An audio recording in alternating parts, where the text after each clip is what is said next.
Hidup ini terlalu singkat untuk terus memberikan waktu, energi, dan ketenangan yang sudah susah payah kamu raih kepada wanita-wanita yang menguras dirimu, membuatmu bingung, atau justru membuatmu ragu pada diri sendiri, terutama mereka yang bersembunyi di balik pesona, kecantikan, atau kesopanan sosial yang terkesan sempurna. Di video ini, kita akan mengungkap 7 tanda yang tak terbantahkan bahwa ada keburukan dalam diri seorang wanita, ciri yang tak boleh kamu abaikan.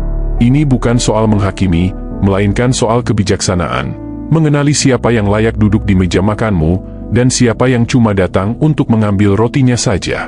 Marcus Aurelius pernah berkata, kebahagiaan hidupmu tergantung pada kualitas pemikiranmu. Saya akan menambahkan, itu juga tergantung pada dengan siapa kamu bergaul. Mari kita tajamkan kejernihan itu bersama-sama. Siap? Kita mulai. Nomor 1, dia selalu menjadi korban. Tanda pertama dari wanita yang bermasalah, seringkali luput dari perhatian pria sampai semuanya terlambat, dia selalu menjadi korban. Dan maksud saya, selalu. Tidak peduli apakah itu orang asing di toko kelontong, sahabatnya selama 20 tahun, atau 3 mantan suaminya yang terakhir.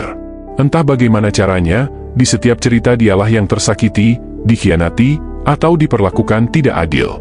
Kamu duduk di hadapannya, mendengarkannya, mengangguk, bahkan mungkin awalnya merasa ingin melindunginya.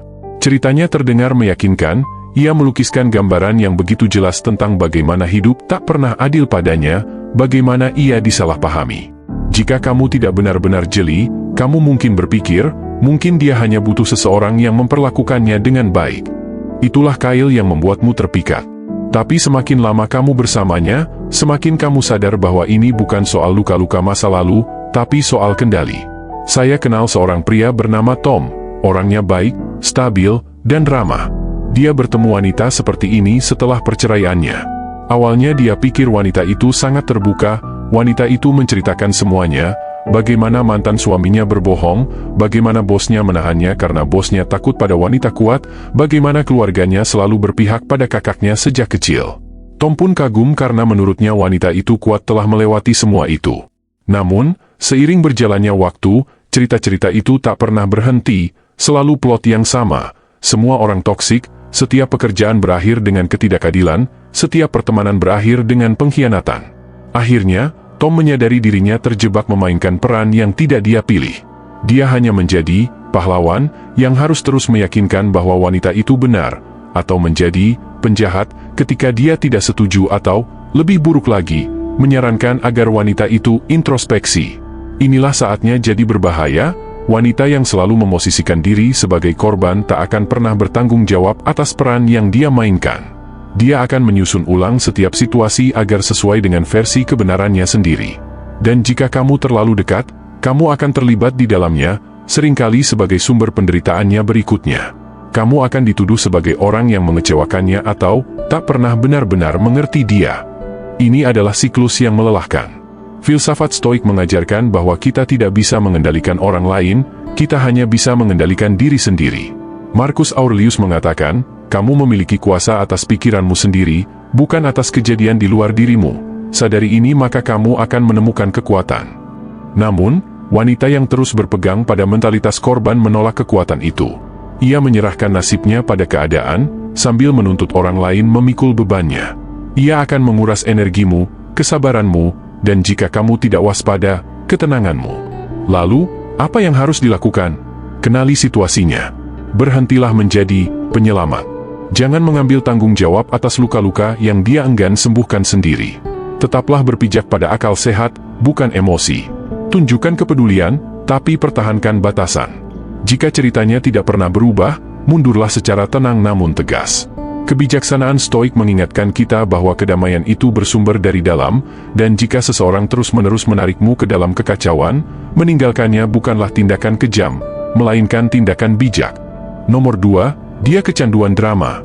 Tanda kedua ini biasanya terasa di perutmu sebelum sempat dilihat matamu, dia kecanduan drama. Bukan sekadar ledakan emosi sesekali, karena kita semua pasti pernah mengalaminya. Ini adalah wanita yang hidupnya seperti panggung sandiwara tak berujung. Dia sebagai sutradara, pemeran utama, sekaligus penulis skenarionya. Jika keadaan di sekitarnya terlalu tenang, dia akan menemukan cara untuk memicu kekacauan, hanya agar merasa hidup lagi. Baginya, kedamaian itu membosankan, kestabilan membuatnya gelisah. Dan tanpa kamu sadari, kamu akan terjebak dalam siklus konflik, kebingungan, dan kekacauan emosional yang tak kunjung usai. Biasanya, pola ini dimulai dengan hal-hal sepele. Mungkin suatu hari dia marah karena kamu terlihat kurang fokus ketika dia bercerita, atau karena kamu tidak langsung membalas pesan, dan tiba-tiba itu dianggap bukti bahwa kamu menjauh. Malam yang tenang mendadak berubah jadi pertengkaran tak terduga. Kamu menghabiskan waktu berjam-jam mencoba menjelaskan diri atau meminta maaf untuk hal yang sebenarnya tidak kamu pahami, dan pada akhirnya kamu yang kehabisan energi, sementara dia malah tampak bersemangat. Itulah ciri orang yang hidup dari drama. Mereka mencari sensasi, karena itu memberi mereka rasa kendali. Kekacauan menjadi zona nyamannya, sebab dengan kekacauan itu dia tetap menjadi pusat perhatian, sementara semua orang di sekelilingnya sibuk menyesuaikan diri. Dari sudut pandang Stoik, perilaku ini bisa dipahami. Seneca pernah menulis, orang yang sedang marah membuka mulutnya dan menutup matanya. Ini juga berlaku di sini. Orang yang kecanduan drama tidak tertarik pada kebenaran atau penyelesaian, melainkan pada rasa berkuasa yang muncul saat membangkitkan emosi, baik emosi dirinya atau orang lain. Dia kehilangan rasa rasional, karena buta oleh dorongan dan emosi. Bukannya mencari harmoni, dia justru mencari rangsangan, dan jika kamu berada di dekatnya, kamu akan terseret dalam baku tembak itu. Bahaya terbesar bagimu adalah betapa mudahnya kamu bisa ikut terseret. Kamu mungkin berkata pada diri sendiri bahwa kamu ingin membantu atau menenangkan situasi, tetapi pada kenyataannya kamu malah ikut berperan dalam dramanya, entah sengaja atau tidak. Lama-kelamaan, itu mengikis kedamaianmu, kejernihan pikiranmu, dan akhirnya perasaanmu tentang diri sendiri. Kamu menjadi reaktif, cemas, selalu was-was kapan drama berikutnya akan meledak. Ketika seorang pria kehilangan ketenangan batinnya, ia juga kehilangan kekuatannya yang paling hakiki. Solusinya? Menjaga jarak. Tidak selalu harus pergi secara fisik, tapi secara emosional. Mundur selangkah, biarkan badai berlalu tanpa kamu terjun menyelamatkan. Amati, tapi jangan terlibat. Menurut Epictetus, kita tak bisa mengendalikan orang lain, tapi kita bisa mengendalikan bagaimana kita menanggapi. Terkadang, tanggapan paling bijak adalah diam, memberi ruang, dan menolak turut serta dalam kekacauan orang lain. Kamu tidak wajib jadi aktor di panggung drama milik siapapun. Peranmu sebagai pria stoik adalah tetap berpijak teguh, tenang, dan, yang terpenting, bebas. Nomor 3, dia mengendalikan dengan rasa bersalah. Tahukah kamu bahwa rasa bersalah adalah salah satu alat kendali psikologis paling efektif? Penelitian menunjukkan bahwa rasa bersalah mengaktifkan area otak yang sama dengan rasa sakit fisik. Itu sebabnya perasaan ini terasa berat, seperti ada beban di dada atau cekaman di perut. Dan beberapa wanita yang salah, sangat paham cara memainkan tali ini. Tanda ketiga dari wanita yang buruk adalah kemampuannya mengendalikan lewat rasa bersalah, bukan secara langsung atau terang-terangan, melainkan dengan cara halus dan terencana yang membuatmu terus-menerus meragukan keputusanmu sendiri. Awalnya, kelihatannya dia hanya sensitif. Mungkin dia terlihat tersinggung saat kamu membatalkan kencan demi urusan penting di kantor. Mungkin dia mendadak bungkam saat kamu menyebut ingin meluangkan sedikit waktu untuk diri sendiri. Kamu berpikir, dia cuma butuh diyakinkan. Lalu kamu menenangkan dia, mengubah rencana, dan setiap kali melakukannya, kamu merelakan sedikit demi sedikit bagian dari dirimu sendiri, demi menghindari tatapan kecewa darinya. Kamu tahu, tatapan itu seolah berkata, kupikir kamu beda. Kupikir aku ini lebih penting. Dia hampir tak pernah mengatakannya dengan gamblang. Keheningan atau desahannya saja sudah cukup membuatmu merasa bersalah, seakan kamu telah mengecewakannya. Kamu pun mulai merasa seperti tidak pernah cukup. Dan inilah yang sulit. Kamu sering tidak menyadari apa yang terjadi sampai kamu telah melampaui batasmu sendiri. Kamu berhenti mengambil keputusan berdasar nalar atau nilai-nilai pribadi, dan malah selalu bereaksi untuk menghindari rasa bersalah. Inilah cara dia mempertahankan kendali. Rasa bersalah menjadi mata uang yang ia gunakan, dan semakin banyak kamu membayarnya, semakin besar tuntutan yang dia ajukan. Tidak harus lewat kata-kata, bisa lewat perubahan sikap, suasana hati, atau penarikan kehangatan darimu. Kamu malah lebih sering menjelaskan keputusanmu daripada benar-benar menjalaninya. Dan jika kamu tidak bisa memenuhi harapannya, yang seringkali tidak terucap, kamu akan jadi penjahat di matanya. Filsafat Stoik punya jawabannya. Epictetus berkata, Tidak ada orang yang bebas jika dia belum menjadi tuan atas dirinya sendiri. Saat kamu membiarkan rasa bersalah mengarahkan tindakanmu, berarti kamu sudah kehilangan kebebasan. Rasa bersalah mengaburkan penilaianmu dan menyeretmu dalam lingkaran keinginan untuk menyenangkan, hingga kamu melupakan tujuan dan nilai-nilai dirimu sendiri. Solusinya bukan berkelahi atau berdebat, melainkan dengan menetapkan batas yang tegas. Ambil keputusan karena itu selaras dengan dirimu, bukan karena kamu takut pada hukuman atau rasa bersalah. Jika dia mulai menarik tali, rasa bersalah, yang lama, tetaplah tenang, teguh, dan yakin. Pria yang mengetahui nilai-nilainya dan berdiri teguh di atasnya adalah orang yang benar-benar bebas.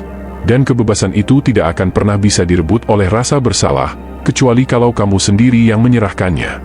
Nomor 4, dia tidak punya empati. Tanda keempat biasanya muncul saat hidup menukik tajam ke bawah. Dia tidak punya empati. Jika kamu sudah cukup lama hidup, kamu akan tahu satu hal, cepat atau lambat, hidup akan menyajikan tantangan berat. Mungkin kamu kehilangan seseorang yang dekat, mungkin kesehatanmu menurun, mungkin bisnis terseok-seok. Di saat-saat seperti inilah kita bisa melihat siapa yang benar-benar mendukung kita. Wanita tanpa empati tidak akan ada di sana untukmu, atau jika dia muncul pun, itu karena dia merasa, seharusnya, bukan karena hatinya tergerak. Kamu bisa melihatnya dari hal-hal kecil. Misalnya, kamu bilang kamu lelah setelah minggu yang melelahkan, dia mungkin melirikmu sepersekian detik dari ponselnya sebelum mengarahkan topik pembicaraan kembali ke dirinya. Atau ketika kamu berbagi sesuatu yang personal, yang sebenarnya butuh keberanian untuk kamu utarakan, dia justru melewatinya begitu saja, seolah itu hanya kalimat biasa. Ada jarak yang jelas di sana, dan kamu bisa merasakannya. Bukan sekadar dia tidak paham, dia tidak peduli. Seorang pria yang saya kenal pernah bercerita, setelah istrinya meninggal, dia mulai menjalin hubungan dengan seorang wanita. Awalnya, wanita itu terlihat suportif. Tapi ketika dia benar-benar dirundung duka, butuh seseorang yang bersedia duduk di sampingnya, diam, dan memahami, wanita itu malah gelisah, tidak sabar, dan tampak tak nyaman. Dia tidak mampu merangkul emosinya. Dia malah mengalihkan pembicaraan, memberi saran-saran dangkal, lalu kembali membahas urusan pribadinya. Akhirnya, pria itu menyadari bahwa dia merasa lebih kesepian saat bersama wanita itu ketimbang saat dia sendirian. Inilah titik di mana kita mengaitkannya dengan kebijaksanaan Stoik. Marcus Aurelius berkata, berhentilah membuang waktu memperdebatkan bagaimana seharusnya menjadi orang baik, jadilah orang baik. Saya ingin menambahkan, berhentilah pula membuang waktu berharap seseorang menjadi sosok yang dia bukan. Empati tidak bisa diajarkan atau dipaksa. Jika seseorang tak punya empati, kamu akan merasakannya sampai ke tulang. Pasangan yang berempati tidak perlu memperbaiki dirimu. Dia bahkan tidak perlu banyak bicara. Tetapi kehadirannya, tenang, mantap, tulus, mengingatkanmu bahwa kamu tidak sendirian. Sementara wanita tanpa empati, meski duduk di sampingmu, akan membuatmu merasa jauh sekali darinya. Kalau kamu terus-menerus mencari alasan kenapa dia tampak tak peduli di saat-saat terberatmu, berhentilah. Filsafat Stoik mengajarkan kita untuk menerima apa adanya, bukan apa yang kita harapkan. Dan fakta yang ada adalah, jika dia tidak bisa menemuimu dengan welas asih saat hidup sedang sulit, dia tidak akan ada untukmu saat badai benar-benar datang. Solusinya bukan menuntut dia lebih peduli, melainkan memilih lebih baik untuk dirimu sendiri. Pergilah jika memang perlu, bukan karena marah, tapi karena kamu sadar bahwa hidup terlalu singkat untuk dihabiskan bersama seseorang yang mendengarkan dengan telinga, tapi tidak dengan hati. Nomor 5, dia terobsesi pada hal-hal dangkal. Tanda kelima ini mudah terlewatkan di awal, tapi lama-kelamaan bisa menguras energimu habis-habisan. Dia terobsesi pada hal-hal yang dangkal. Bukan hanya sekadar suka barang bagus, tapi ia menilai hidup berdasarkan penampilan luar semata, seberapa besar rumahnya, seberapa mahal sepatunya, berapa banyak orang yang melihat, menyukai, dan memuji. Hal-hal yang pada akhirnya tidak punya bobot jangka panjang, tapi dia memperlakukannya seolah hidup dan mati bergantung padanya. Rasa nilainya diukur dari apa yang bisa dipamerkan, bukan dari siapa dirinya sebenarnya. Kamu mungkin berpikir, ya, memang salahnya apa sih kalau suka barang bagus? Tetapi masalahnya lebih dalam, ini bukan soal barang itu sendiri, melainkan apa artinya bagi dia, status, pengakuan, keunggulan. Dia menilai dirinya, dan terlebih lagi, dia menilai kamu, berdasarkan apa yang bisa kamu sediakan secara lahiriah. kamu akan merasa seperti peserta dalam suatu kompetisi yang tak pernah kamu daftarkan. Apakah pendapatanmu 6 digit atau 7 digit? Apakah mobilmu truk biasa atau mobil mewah? Semuanya tak pernah cukup, karena selalu ada orang lain yang punya lebih, dan dia takkan berhenti mencari tangga berikutnya yang bisa dia naiki.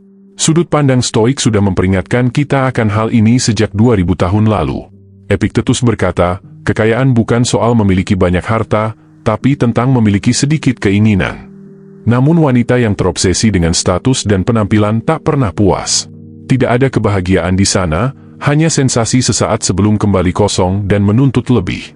Seperti mencoba mengisi kendi bocor, apapun yang kamu tuang, akan habis lagi. Dia terperangkap dalam lingkaran mengejar hal-hal eksternal, dan jika kamu mengikat dirimu padanya, kamu pun akan terseret dalam kejar-kejaran itu. Padahal, menurut Stoik, hal-hal eksternal itu, indifferent, tak bernilai mutlak. Marcus Aurelius menyebutnya, things indifferent, artinya, tidak menambah atau mengurangi siapa dirimu sebagai manusia. Karaktermulah yang terpenting, kebajikanmu, cara hidupmu, dan apa yang kamu perjuangkan. Wanita yang tidak bisa melihat melampaui kulit luar tidak akan pernah benar-benar menghargai itu. Seneca juga berkata, bukan orang yang memiliki sedikit yang miskin, tapi orang yang tak pernah merasa cukup. Wanita yang terobsesi dengan hal-hal dangkal sebenarnya adalah pendamping yang termiskin, karena dia takkan pernah merasa cukup dan takkan pernah memberikanmu kedamaian. Padahal, kedamaian adalah sesuatu yang paling dijaga oleh pria Stoik. Kalau kamu bersama wanita seperti ini, yang lebih peduli penampilan daripada kenyataan, yakinlah, kamu akan kehilangan dirimu sendiri kalau terus berusaha mengimbangi. Energi, martabat, dan ketenanganmu akan habis terbuang untuk mengejar bayangan. Solusinya sederhana, meski tak selalu mudah, tinggalkan. Bukan karena dendam, tapi karena kebijaksanaan. Seorang pria yang menghargai kedamaiannya tahu kapan harus meninggalkan hidup yang dangkal. Nomor 6, dia tidak pernah mau mengakui kesalahan. Tanda ke-6 terlihat jelas saat ada perselisihan kecil yang mendadak berubah besar, dia tidak pernah mau mengaku salah, sama sekali. Walaupun kamu sudah memaparkan fakta, menjelaskan dengan tenang, bahkan menunjukkan bukti yang begitu jelas sampai anak kecil pun bisa memahaminya, dia tetap akan memutar balik keadaan agar dia terlihat benar. Dan kalau dia tak bisa menang lewat fakta, dia akan mengubah pokok persoalan. Tiba-tiba, masalahnya bukan lagi soal ketidaksetujuan awal, tapi tentang bagaimana cara kamu membuatnya merasa, atau bagaimana kamu menyerangnya, atau bagaimana kamu selalu begini. Inti persoalan lenyap di bawah tumpukan emosi dan pelintiran kata-kata. Awalnya, kamu mungkin mengira dia hanya keras kepala atau sedang suasana hati buruk. Tapi lama-kelamaan, kamu sadar ini bukan sekadar sesekali. Ini sudah jadi kebiasaan, dia tidak bisa mengakui kesalahan, sekecil apapun. Dia akan membela keputusan buruk, perkataan menyakitkan, atau kelalaian yang jelas sekalipun, sampai titik akhir. Bagi pikirannya, mengaku salah sama dengan lemah, dan menjadi lemah tidak bisa dia terima. Ini lebih dalam dari sekadar harga diri. Secara psikologis, orang yang tak mau mengakui kesalahan biasanya memiliki jati diri yang rapuh. Mengakui kesalahan berarti mengancam identitasnya, jadi dia akan mati-matian melindunginya. Padahal, ketika seseorang memprioritaskan, harus benar, dalam setiap interaksi, dia mengorbankan sesuatu yang jauh lebih berharga, pertumbuhan, kedekatan, dan kepercayaan. Sebab, seseorang yang tidak bisa mengakui kesalahan, tidak bisa belajar. Dan orang yang tidak bisa belajar, tidak bisa berkembang. Kaum Stoik sudah lama memahaminya. Marcus Aurelius menulis, jika ada yang bisa membuktikan kepadaku bahwa aku salah, aku akan dengan senang hati berubah, karena yang kucari adalah kebenaran. Itulah wujud kebijaksanaan sejati, kesediaan menyambut koreksi sebagai peluang belajar, bukan serangan. Jika kamu bersama seseorang yang menolak prinsip ini, maka hubunganmu akan selalu diliputi kecurigaan, dan beban untuk tetap rasional selalu jatuh padamu. Itu melelahkan dan menyedihkan. Hubungan seperti ini bukan lagi soal kebersamaan, tapi soal siapa yang memegang kendali. Ironinya, dengan menolak mengaku salah, dia justru kehilangan hal yang oleh Stoik dianggap sebagai tujuan hidup, mencari kebenaran. Seorang pria Stoik harus memiliki kejernihan di titik ini. Kamu harus memilih kerendahan hati dan kebenaran dalam hidupmu, dan pasangan yang melakukan hal sama. Bukan karena dia sempurna, tetapi karena dia bersedia menjadi tidak sempurna dan cukup berani untuk mengakuinya. Tanpa kerendahan hati, tidak ada kemitraan, hanya persaingan. Dan hidup ini terlalu singkat jika harus dihabiskan dengan terus menghitung skor. Seneca berkata, hanya waktu yang dapat menyembuhkan apa yang nalar tidak bisa. Tapi dalam hubungan di mana nalar tidak pernah diizinkan berbicara, waktu justru memperburuk keadaan. Solusinya? Carilah seseorang yang paham bahwa mengucapkan, "Aku salah," bukan kelemahan, tetapi salah satu bentuk kekuatan tertinggi. Kalau dia tak bisa memberimu itu, maka sesungguhnya sudah waktunya kamu pergi, bukan karena marah, tapi karena menghormati dirimu sendiri dan kehidupan penuh kedamaian yang sedang kamu bangun. Nomor 7, dia tidak menghargai waktumu. Jika hidup mengajarkan kita sesuatu seiring bertambahnya usia, itu adalah, waktu adalah satu-satunya mata uang yang tak bisa kita gantikan. Uang bisa dicari lagi, kesehatan bisa diupayakan, tetapi waktu, sekali habis, habislah ia. Itulah mengapa wanita yang tidak menghargai waktumu bukan sekadar ceroboh, tetapi juga berbahaya bagi ketenangan jiwamu. Jika kamu lengah, dia bisa mencuri waktumu selama bertahun-tahun dengan cara yang halus, sampai kamu baru menyadarinya ketika semuanya sudah terlambat. Saya ingat seorang pria bernama Richard. Dia kontraktor sukses di Houston, berumur sekitar 50-an, pria yang membangun usahanya dari nol, disiplin, dihormati, dan cerdas. Namun, dalam kehidupan pribadinya, ceritanya lain. Dia mulai berpacaran dengan Alice. Wanita ini memesona, ramah, dan tahu cara membuat seorang pria merasa diinginkan. Tapi ada pola yang jelas, dia selalu datang terlambat, awalnya 20 menit, lalu 40 menit, hingga kadang membatalkan janji di menit akhir dengan alasan tidak enak badan, atau ada hal penting mendadak. Terkadang dia sekadar lupa. Richard, dengan sifatnya yang sabar, awalnya membiarkan ini. Dia berpikir, memang begitulah hidup, kadang sibuk, dan kita semua paham hal itu. Tapi minggu berganti bulan. Richard mulai mengubah jadwal kerjanya agar sesuai dengan jadwal Alice.